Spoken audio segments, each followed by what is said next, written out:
Hello and welcome to Lecture 2 on memory. So last lecture we started talking about long-term memory, but we also talked about the three stores of memory, the sensory memory, working memory, and long-term memory. And as I said, long-term memory is the potentially indefinite storage of all memories. Long-term memory can hold up to an unlimited amount of information, and it's distinct from working memory in duration and capacity. Please go to the folder on Moodle, Chapter 7 Memory Lecture Videos, and watch how memories form and how we lose them. Welcome back. So, when it comes to trying to form long-term memories, because we talked about how there's maintenance rehearsal and there's elaborate rehearsal. So if you want a memory, long-term memory that's going to be stable and relatively permanent, there's a couple things you want to be aware of. One is the serial position effect. The ability to recall items from a list depends on the order of presentation, with those items presented at the beginning or end of a list remembered better than the items in the middle of the list. So when it comes to the serial position effect, I'm a cellist, and one of the things I learned as I was learning music is that you never, when it comes to practicing, you don't always start at the beginning. You know, you get a grasp of the piece, and then you find the parts that are hard, that are most difficult for you, and you just jump into those at the beginning of a rehearsal session. When you're practicing, you just jump into the hard part, because pretty soon the beginning and end are super easy. When you're trying to encode all of that information, you have to make sure that you're mixing it up so that no one piece of information is remembered especially well at the cost of other pieces of information. So there's the primacy effect, the tendency to remember items at the beginning of a list, and the recency effect, the tendency to remember items at the end of a list. So we're most likely to forget items in the middle of the list. I think we've all experienced that. Oops. This brings us to a level of processing theory. The more deeply we process information, the better we remember it. And that makes a lot of sense. So a memory becomes stronger and easier to recall if we think about the meaning of the material and relate it to other meaningful material. When you're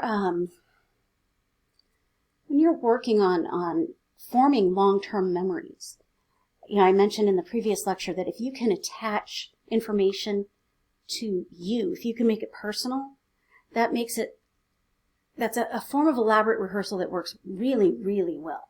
Because if you link it to yourself, it's meaningful. And meaning helps information become more memorable. So we want to look for relations between items to process to memory. For experiences to be stored and accessible in long-term memory, the info in working memory must be attended to. We must keep information active to encode it and store it to long-term memory.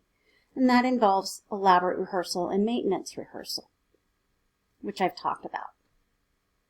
So meaningful memories are stored in long-term memory in network-like structures.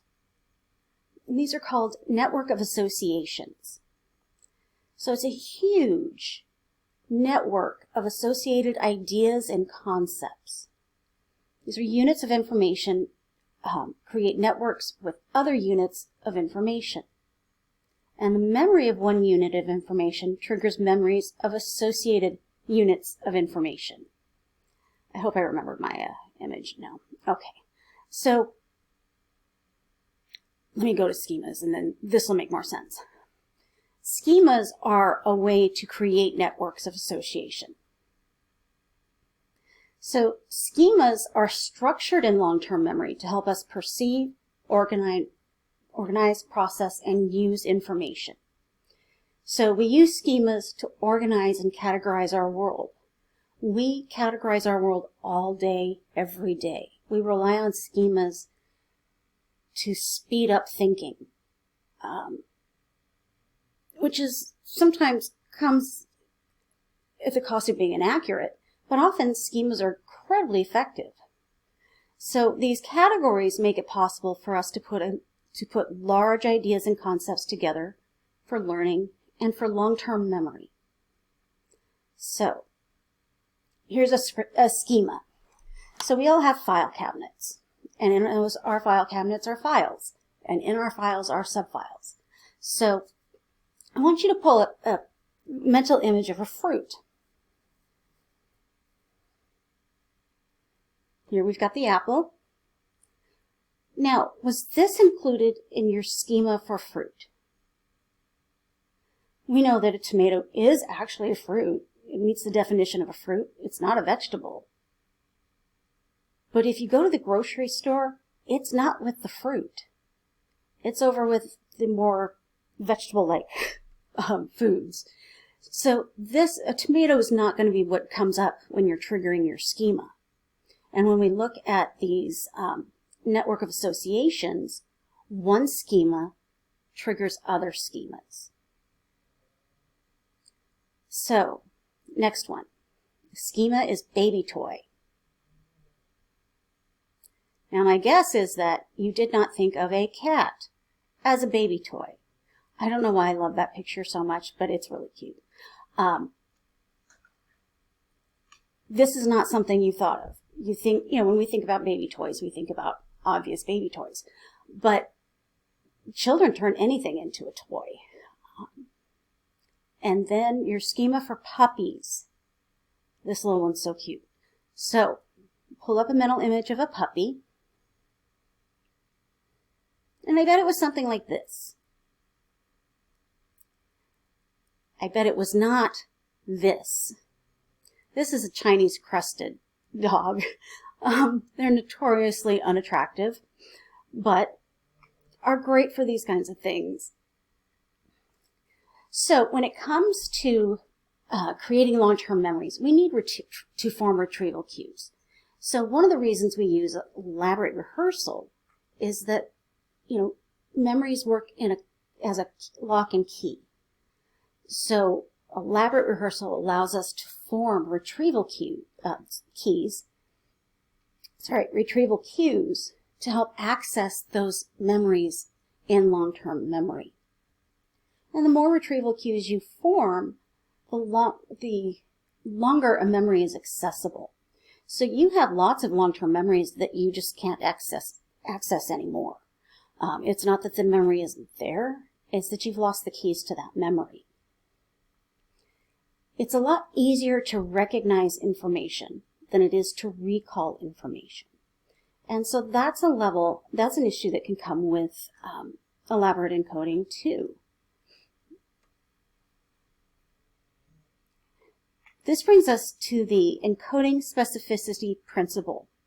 It states, any stimulus encoded along with an experience can later trigger the memory of the experience. So, this gets to that network of association and to schemas. Whatever we encode memory with becomes a trigger for that memory. And part of that is the context of the memory. But other things are going to be the emotion of the memory. So the context, the emotion, the event itself, how we encode information has a lot to do with whether or not we can access it. So there's what's called context-dependent memory and state-dependent memory. With context-dependent memory, it is typically easier to remember something in the same environment in which it was originally learned. State-dependent memory is our ability to retrieve information is greater when our internal state at the time of retrieval matches our original state during learning. So with context-dependent memory, there's research that shows, so if you are in a certain environment and you are working to learn information in that environment, you're going to recall it much better in that same environment. So here's the question. Well, if you do all your studying at home, what does that mean when you go take a test in the classroom or in the computer testing lab? Well, it means you needed to encode that information really well. Now, just because it's easier to remember that information in one environment versus the other doesn't mean that our memory system isn't flexible enough to work with multiple challenges. State-dependent memory. You're more likely to be able to retrieve information if your emotional state matches your emotional state at the time you're trying to retrieve that memory, if those match with what you were feeling at the time of learning that information.